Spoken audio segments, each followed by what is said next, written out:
Eh bien, bonjour tout le monde, j'espère que vous allez bien. On se retrouve aujourd'hui pour une nouvelle vidéo. Donc pour les nouveaux qui me découvrent ici maintenant, vous trouverez en description le lien de mon groupe Telegram où je partage gratuitement une de mes stratégies ainsi que mes plans du jour. C'est 100% gratuit, il n'y a pas d'abonnement, pas d'affiliation ni quoi que ce soit, c'est du pur partage. Et même si vous avez une question ou autre, je suis facilement joignable par Telegram ou par mail, n'hésitez surtout pas à me contacter. De plus, n'hésitez vraiment pas à vous abonner à la chaîne, ça me ferait extrêmement plaisir. Et ça, c'est la meilleure façon en fait que vous pouvez faire pour me remercier, de vous partager du coup ces vidéos et ça me motiverait à vous faire davantage de contenu. Donc aujourd'hui, je vais vous présenter à nouveau une nouvelle base de stratégie. Donc avant de commencer, n'oubliez pas qu'avant de vous lancer en réel, vous devez bien connaître le marché que vous souhaitez trader, avoir un plan, connaître la gestion du risque, etc. etc. J'ai réalisé un bon nombre de vidéos sur ces sujets sur ma chaîne. Ne vous lancez pas sur un compte réel directement après cette vidéo. Il y a encore du travail à faire. Petite précision en plus, l'objectif de ces vidéos est de vous donner un autre regard sur les marchés, ainsi que l'utilisation que l'on pourrait donner à certains indicateurs. À vous de prendre le recul nécessaire, d'optimiser et de backtester afin de créer quelque chose d'extrêmement solide et qui fonctionne pour vous. L'objectif de cette stratégie sera de profiter des prochaines explosions du marché après des périodes d'accumulation. Je vous conseille d'utiliser cette stratégie en M5 afin d'avoir une entrée correcte. Pour appliquer cette stratégie, vous allez avoir besoin de plusieurs choses. Premièrement, et comme d'habitude, une très bonne connaissance du price action. Ensuite, vous allez avoir besoin des points pivots Camaria, donc qui s'appelle CD-du-bas Camaria, CD-du-bas pardon, All Levels sur TradingView.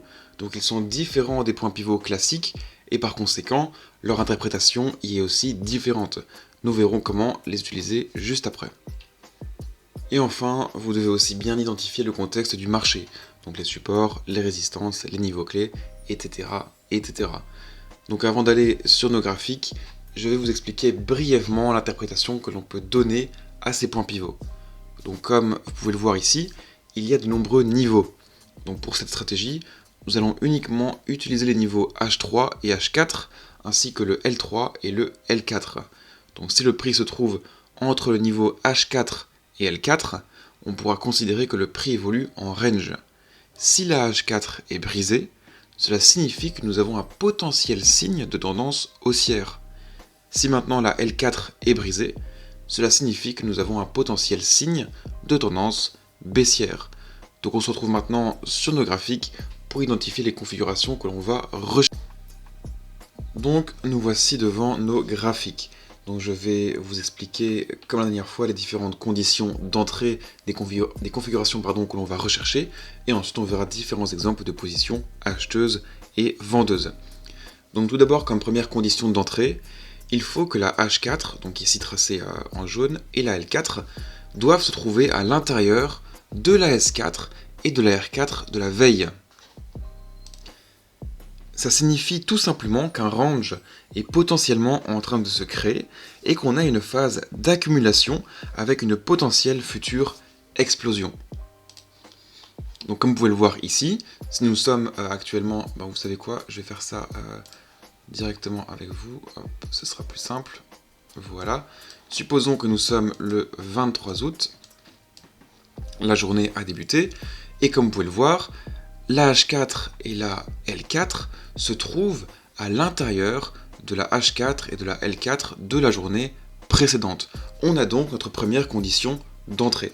Ensuite, pour entrer en position, si on veut rentrer à l'achat, il faudra que la H4 soit brisée.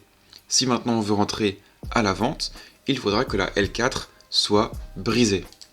Donc on va tout simplement attendre que le prix casse un de ces deux niveaux.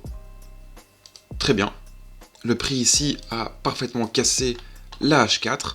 On rentre donc en position. Donc dans ce cas-ci, ce sera une position acheteuse. On rentre sur ce niveau-là. Vous allez placer votre stop loss au niveau de la H3 dans ce cas-ci. Maintenant, si c'est une position vendeuse, vous placerez votre stop loss au niveau de la L3. Et je vous conseille personnellement d'utiliser un risque reward ratio de 1.2. Donc maintenant, c'est un petit peu à vous de d'optimiser tout ça et de backtester. Si maintenant vous voulez un risque-reward ratio qui est plus important, c'est possible aussi, c'est un petit peu à vous de voir et à vous de travailler tout ça. Donc voilà, une fois rentré en position, on va voir comment le prix évolue. Hop, on va accélérer tout ça. Hein. Très bien, on est patient. Hop. Voilà, super. Et donc ici, notre take profit a été touché. Donc vous avez un exemple parfait d'une position acheteuse qui est donc gagnante. Donc on va voir maintenant un autre exemple de position acheteuse. Donc voilà, voici maintenant un autre exemple de position acheteuse. Donc comme vous pouvez le voir, on a toujours la H4 et la L4 qui se trouvent à l'intérieur de la H4 et de la L4 de la journée précédente. On a donc notre première condition qui est bien présente. On va donc attendre que le prix casse soit la H4, soit la L4. Donc on va voir ici comment le prix évolue. Très bien, c'était très rapide. On peut voir qu'ici le prix a parfaitement cassé la H4. On rentre donc à l'achat. Hop. Stop loss au niveau de la H3. Take profit pardon, juste ici. Hop. On va attendre, on va être patient. Vous pouvez voir ici que le prix, il a frôlé le stop loss. Donc vous voyez bien qu'il faut bien mettre le prix au niveau de la H3, voire parfois un petit peu plus bas, si vous souhaitez être un peu plus prudent. Donc on reste patient. Hop. Voilà. Donc parfois évidemment, on peut attendre plusieurs jours avant que la configuration se valide. C'est entièrement possible, d'accord. Hop. Le prix frôle le take profit. Ok, journée d'après. Est-ce qu'il va l'atteindre? Oui, non. Nous allons voir. En fait, sacrément patient. Je pense que je vais quitter le mode replay, hein, ça va aller plus vite. Donc voilà, j'ai quitté ici le mode replay. Et vous pouvez voir que le prix a fluctué pendant un certain temps. Donc il a fallu 2 jours avant que le take profit soit atteint. Et donc, on a encore ici à nouveau une position gagnante. Donc voilà, on va voir ici maintenant un exemple de position vendeuse. Donc supposons que nous sommes ici le 12 août. On a donc la H4 et la L4 qui se trouvent à l'intérieur de la H4 et de la L4 de la journée précédente. On va donc attendre une cassure d'un de ces niveaux. Et on a donc ici la L4 qui va être brisée. Donc ici, on va rentrer à la vente juste là. Hop, parfait. Stop loss au niveau de la L3. Et vous pouvez voir qu'on a encore ici un stop loss, un take profit qui est parfaitement touché. Et donc voici un dernier exemple de position vendeuse. Donc supposons que nous sommes cette fois-ci le 21 juillet. On a encore une fois la H4 et la L4 qui se trouvent à l'intérieur de la H4 et de la L4 de la journée précédente. On rentre à la vente une fois que... je pense qu'on peut rentrer même plutôt ici. Ouais, c'est tout juste. Donc soit vous rentrez ici, peut-être un peu plus risqué, soit vous rentrez là. D'accord, vous avez un peu plus de marge. Stop loss au niveau de la L3. Hop. Et vous avez un risque-reward ratio de 1.2 qui arrive plus ou moins là. Hop. Et vous pouvez voir que donc vous avez à nouveau ici un TP qui est parfaitement touché et explosé. Donc voilà, vous avez maintenant différents exemples de positions acheteuses et vendeuses.